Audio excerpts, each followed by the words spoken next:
And welcome everyone to Beyond the Forecast. And yes, I have safely made it back home from the island. What a spectacular time that we had Thursday evening through Friday afternoon. My huge thank you again to the whole island in general and to everybody that helped us out. And what we brought to you on Friday was amazing. Nothing short of stellar. And that's all thanks to the hardworking crew on Mackinac Island, as well as Arnold Transit Company, because that was spectacular as well. And we'll share some of the stuff that we shot after the fact coming home. So pretty cool. And thank you for that. Now, back here on your Monday, we do have some awesome things lined up for you today. First off, meteorologist John Gross is going to take us into the scientific look and explanation of hydroplaning. So he's going to show you how to combat it, but also what to look for when it comes to water on the road and hydroplaning. So we'll have that for your first segment today. After that, meteorologist Haley Fischetti will show you and I how to make your own rain gauge out of some everyday household items. Super fun to do with your kids, especially if you want to show them how to make a nice rain gauge for you at your home. And then coming up at the end of the segment, if we have time, we'll show you another segment from our Beyond the Forecast live streaming podcast that we have every Tuesday at 10 a.m. But first, let's talk about this day in weather history. This one is very, very interesting. This day in weather history on May 5th, 1990, a strong cold front moving rapidly inland caused weather conditions at the east end of the Strait of Juan de Fuca in Washington state to quickly change from sunny and calm to 60-mile-per-hour winds and 10-foot waves. 3 recreational fishing boats were capsized in heavy seas off of Port Angeles, resulting in 5 deaths. Imagine, you're just like, oh, sunny, nice, and then all of a sudden, out of nowhere, 60-mile-per-hour winds, 10-foot seas. Yeah, you just do not have the time to react. This is why you always grab your most trusted weather app, Doppler 910 weather app per se, or keep track of the forecast if you do have plans of heading out on rivers or big lakes or seas, because weather conditions can change in a heartbeat. So that was this day back in 1990. I was 4 years old. Trivia. Yesterday, or I should say Friday, we asked you, true or false, clouds are really light. Now, I'm not saying really light as in light beams. I'm saying light as in heavy-wise, weight-wise. That is false. Clouds are extremely heavy, especially if they are those cumulus clouds that are holding moisture. They can be tons upon tons upon tons upon tons heavy. So that was Friday's trivia question.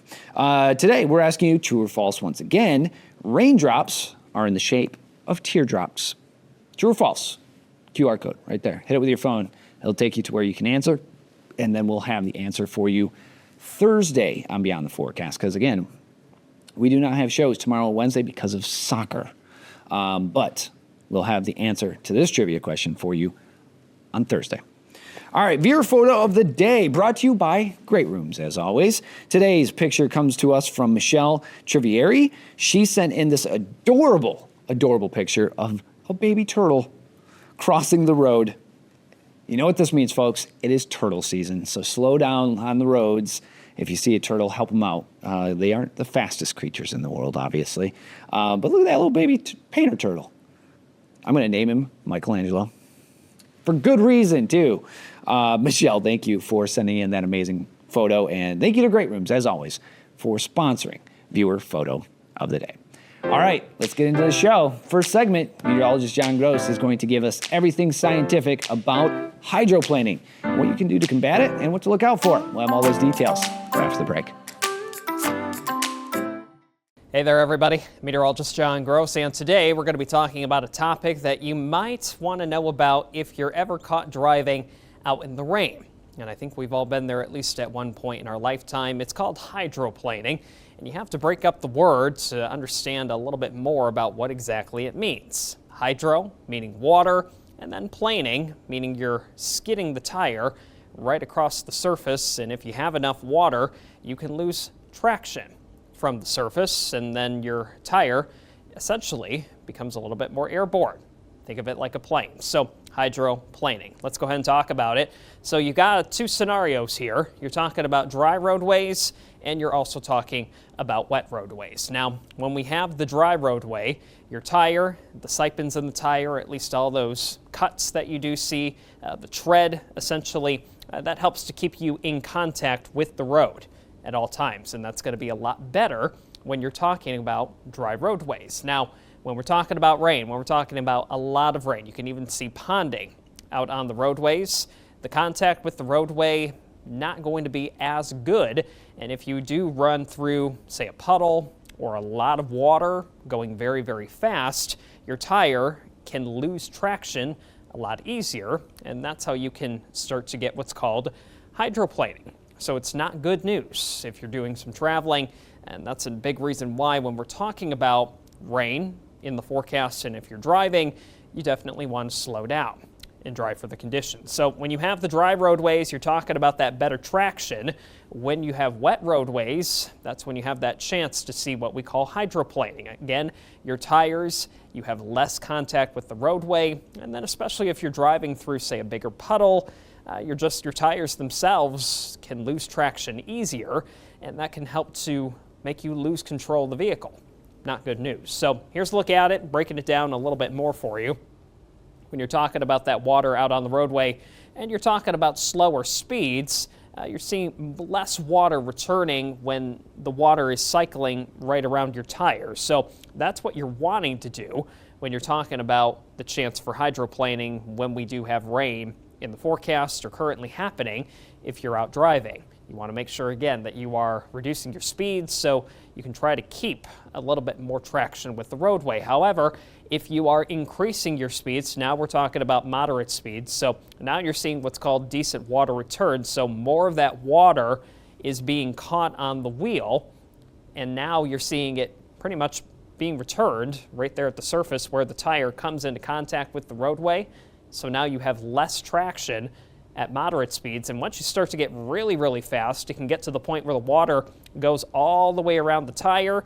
Now your tire has no traction whatsoever with the roadway, and you're just at the mercy of where you're accelerating towards, and that can be a result of crashing your vehicle, which again, not good news. So that's what we want to try and avoid when you're talking about a lot of water out on the roadway. So here's a look at all three again. When you're talking about those slower speeds, even if the roadway is wet, again, those sipens and those cuts in the tire, that's what helps to keep you in contact with the roadway. It helps to essentially grip the road. So that's going to help you to keep that contact. When you're talking about the moderate speeds, again, when you've got a lot of water out on the road, when you're talking about mainly rain, you still could have some contact, but it's definitely going to be lesser. And as you continue to increase that speed, it can get to the point where the water travels all the way around your tire, and then your tire loses traction completely, and then you're at the mercy of wherever you're going, depending on how fast that you are going. So, case in point, always making sure that you're driving for the conditions and you're slowing down when we are talking about rain and just ponding on the roads. Here's a good tips, or at least a good list of tips when you're talking about trying to avoid hydroplaning. Just slow down when the roadways are wet, because it can be just as dangerous as if you're driving on ice or even snow during the wintertime. Avoid your cruise control. This is another good tip when you're talking about driving in any inclement weather, rain, ice, snow. You want to make sure that you have as much control of your vehicle as possible. And last but not least, always a good idea to make sure that your tire tread is where it needs to be. You want to make sure that you have enough tread so your tires essentially can grip the road, no matter where you're driving, to help keep you on the road. Think about this, for any NASCAR fans out there. Notice how when you're talking about tires on race cars, there is absolutely no tread in those tires. So that helps them to move a lot quicker, and you're not seeing as much friction. You're not seeing that much grip on the roadway. But when you're talking about hydroplaning, you want to have as much tread as you can to keep your tire in contact with the road, because if that water continues to move around your tire very, very quickly, that's how you can get less traction and that's how you can get what's called hydroplaning. So slow down, especially when we're talking about rain, avoid your cruise control, and make sure that your tires have enough tread to keep you on the road. I'm meteorologist John Gross reporting for Beyond the Forecast. Thanks, John. Now, coming up next, we're going to send it over to meteorologist Haley Fischetti, and she's going to show you how to make a rain gauge out of pretty much everyday household items. All that right after the break.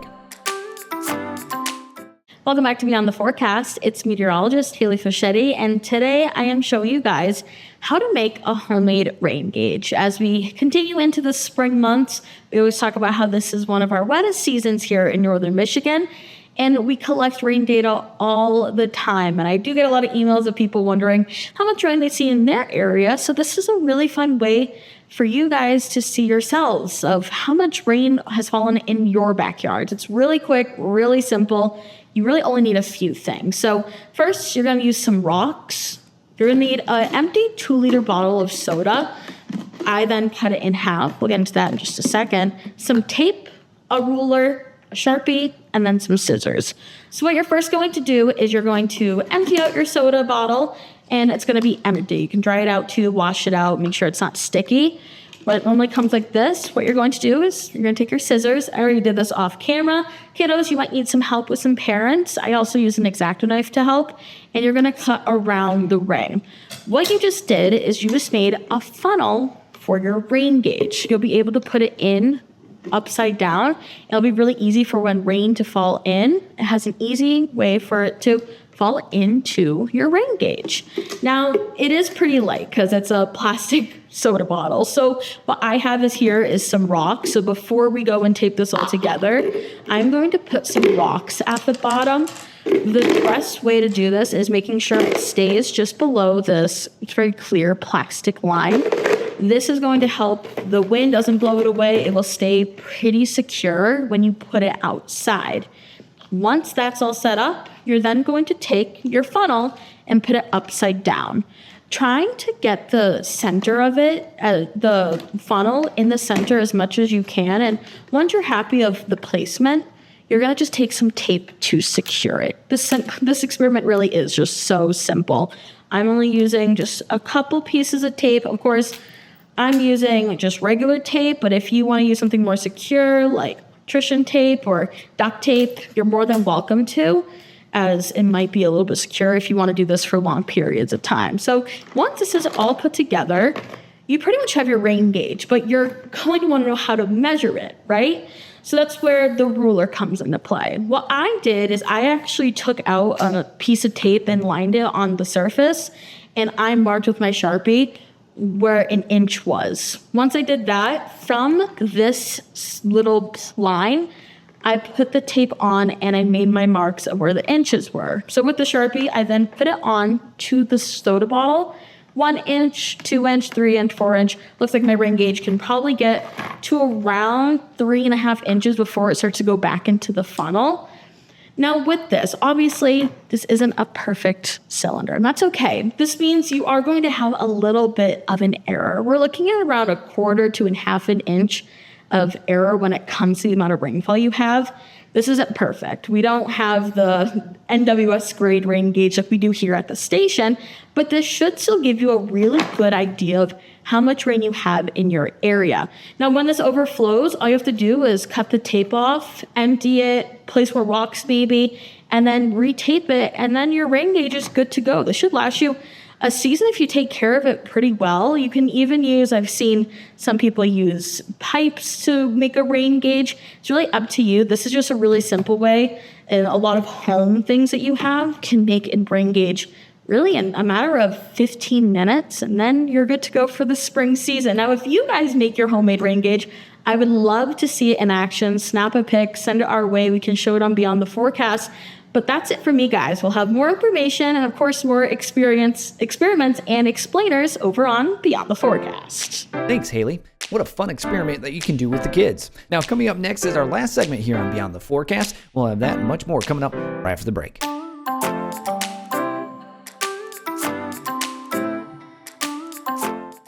Now, off the top of the show, I did tell you, that we might give you a bit of our live streaming podcast. I'll remind you of our live streaming podcast. It will be tomorrow at 10 a.m. me and Haley Fischetti, we will be talking about a topic that we'll put out there and you can vote on. And you just go to the Beyond the Forecast Facebook page and you can vote on which topic that you want to see or talk about. And we will have that for you tomorrow at 10 a.m. But I do, before getting into that segment, want to show you some awesome stuff from Mackinac Island. So we got to jump on our ship, our ferry, at about 2:30 Friday to come home. And Arnold Transit Company really took care of us. They wanted us to see firsthand what their captains see. So we got to ride back to Mackinac City from Mackinac Island in the captain's quarters, if you will. Is that right? Captain's quarters. Anyway, we got to talk to the captain and see how they deal with everything going back and forth to the islands. And I asked them question upon question upon question about how they get these jobs. And it's very, very in-depth.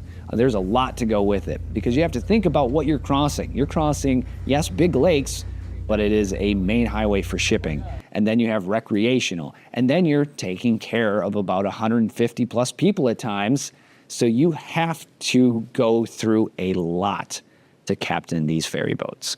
So a huge thank you to Arnold Transit Company for allowing us that unique view.